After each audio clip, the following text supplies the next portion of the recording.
رب اشرح لی صدری ویسر لی امری واحلل عقدۃ من لسانی یفقہوا قولی۔ دلوں کی بے چینیوں کو کس طرح ختم کیا جائے؟ بہت سارے لوگ پوچھتے ہیں کہ ہمارا دل بہت بے چین رہتا ہے، ہم کیسے اپنے دل کو سکون پہنچائیں؟ تو آپ اپنے رب سے بہت دور ہیں، آپ دین سے بہت دور ہیں۔ اگر آپ اپنے رب کو پہچان لیں گے، اس کے بارے میں جان لیں گے، تو ضرور آپ کی بے چینیاں ختم ہو جائیں گی۔ اللہ قرآن میں کیا فرماتا ہے کہ بے شک دلوں کا سکون اللہ کی یاد میں ہے، اور جب ہم اللہ کی یاد ہی بھول گئے تو پھر کیسے ہمارے دلوں کو سکون ملے گا؟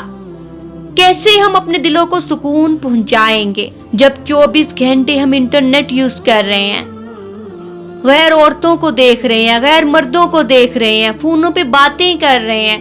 تو پھر کیسے ہمارے دلوں کو سکون پہنچے؟ اذان کی آواز ہمارے کانوں میں گونج رہی ہے، لیکن ہم اندھے بہرے گنگے بنے ہوئے ہیں، جیسے ہم سن ہی نہیں رہے۔ تو کیسے ہمارے دلوں کو سکون پہنچے گا؟ اپنے رب کے ساتھ اپنا کوئی رشتہ بنائیں۔ سورہ رحمان میں اللہ پاک فرماتے ہیں کہ بے شک جو میری یاد سے غافل ہو گیا، ہم اس کے لیے ایک شیطان کو مقرر کر دیتے ہیں جو اس کا ساتھی بن جاتا ہے۔ جب ہمارا ساتھی شیطان ہوگا تو پھر کیسے ہمارا دل سکون پائے گا؟ دنیا کے رنگوں سے باہر نکلیں اگر آپ سکون چاہتے ہیں، سکون والی زندگی چاہتے ہیں۔ اچھے لوگوں میں بیٹھیں، اچھی محفل میں بیٹھیں، آپ کے دل کو سکون ملے گا۔ نماز پڑھیں، نماز تو اللہ کی یاد ہے۔ 5 ٹائم اپنے رب کو یاد کریں، اس کا ذکر کریں، اٹھتے بیٹھتے چلتے۔ کیسے آپ کے دل کو سکون نہیں ملے گا؟ جب ہم قرآن کھول کر نہیں پڑھیں گے، اسے اپنی الماری میں سب سے اونچی جگہ پہ سجا کے رکھ دیں گے، کیا وہ وہاں رکھنے کے لیے تھا؟ نہیں، وہ اس لیے تھا کہ ہم وہ پڑھیں، اس سے اپنی زندگی کو بدلیں۔ وہ اس لیے تھا کہ ہم آخرت کی تیاری کریں، ہمیں پتہ چلے کہ یہاں ہم ایک ٹیسٹ کے لیے آئے ہیں، یہاں ہم نے خود کو قید کرنا ہے، یہاں ہم نے اللہ کا حکم ماننا ہے، اللہ کے حکم سے اپنی زندگی گزارنی ہے۔ وہ اس لیے تھا۔ کتنے لوگ یہ جانتے ہیں کہ یہاں ہم صرف ایک ٹیسٹ کے لیے آئے ہیں؟ ہم دنیا کی زندگی ایسے گزار رہے ہیں کہ جیسے کبھی ہمیں موت نہیں آنی، کبھی ہم نے مرنا نہیں۔ آخرت کی زندگی، اس کے بارے میں تو کبھی ہم نے سوچا ہی نہیں۔ اور جو سامان ہم اکٹھا کر رہے ہیں، ایسے اکٹھا کر رہے ہیں کہ جیسے ہزاروں سال ہم نے ادھر ہی زندہ رہنا، لیکن ہمیں ایک لمحے کی بھی گارنٹی نہیں کہ اگلے لمحے ہم زندہ بھی ہوں گے کہ نہیں۔ تو پھر کیوں نہ ہم اس آخرت کی تیاری کریں جس میں ہم نے ہمیشہ رہنا ہے۔ اور ہمارے پیارے نبی حضرت محمد صلی اللہ علیہ وسلم کیا فرماتے ہیں، اس دنیا کی حقیقت کیا ہے؟ یہ حدیث میں اپنی بہت ساری ویڈیو میں سناتی ہوں۔ کیوں؟ کیونکہ یہ ایسی حدیث ہے کہ اس کو بار بار پڑھا جائے، اس کو بار بار سنا جائے تاکہ ہم اپنی زندگی کو بدلیں۔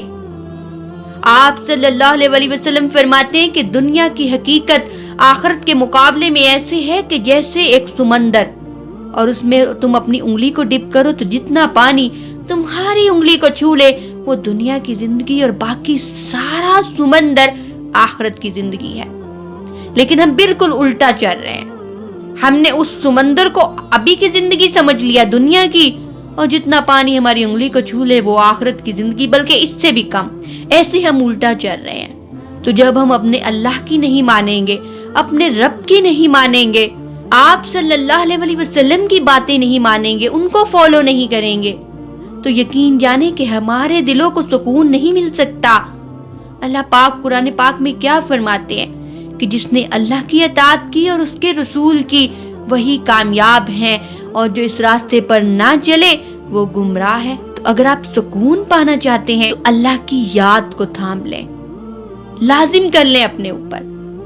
آپ دنیا کے سارے کام کرتے ہیں لیکن اپنے رب کو بھولے ہوئے ہیں۔ اگر آپ کا دل بہت ہی بے چین رہتا ہے تو یقین جانیے کہ آپ اپنے رب سے بہت ہی زیادہ دور ہیں۔ اور اگر آپ ڈپریشن میں ہیں بہت زیادہ، تو آپ اپنے رب کو یاد کریں اور صبر کے ساتھ اپنے معاملات کو لے کر چلیں۔ اگر آپ حد سے زیادہ ٹینشن کو خود پہ سوار کر لیں گے تو پھر آپ جی نہیں سکتے، اور یقین جانیے کہ انسان بھی کسی حد تک اپنے معاملات کو ٹھیک کر سکتا ہے۔ باقی سب کچھ اللہ کرنے والا ہے اور وہی کرتا ہے. بلکہ انسان کا ایمان بھی داؤ پہ لگ جاتا ہے. کیسے؟ جب وہ یہ کہنا شروع کر دیتا ہے کہ میرے ساتھ ایسا کیوں ہو رہا ہے، میں ہی اتنا ٹینس کیوں ہو رہا ہوں، میری زندگی میں اتنی آزمائشیں کیوں آ رہی ہیں. کیوں؟ کیونکہ وہ اپنے رب پر توکل نہیں کر رہا، اپنے رب پر بھروسہ نہیں کر رہا. تو بھروسہ کریں اپنے رب پہ، اپنے رب کو یاد کریں. آپ کے دلوں کی بے چینیاں ختم ہو جائیں گی. غیر محرم سے باتیں کرنا چھوڑ دیں، فونوں پہ باتیں کرنا چھوڑ دیں. یہ تھوڑے سے مزے ہیں.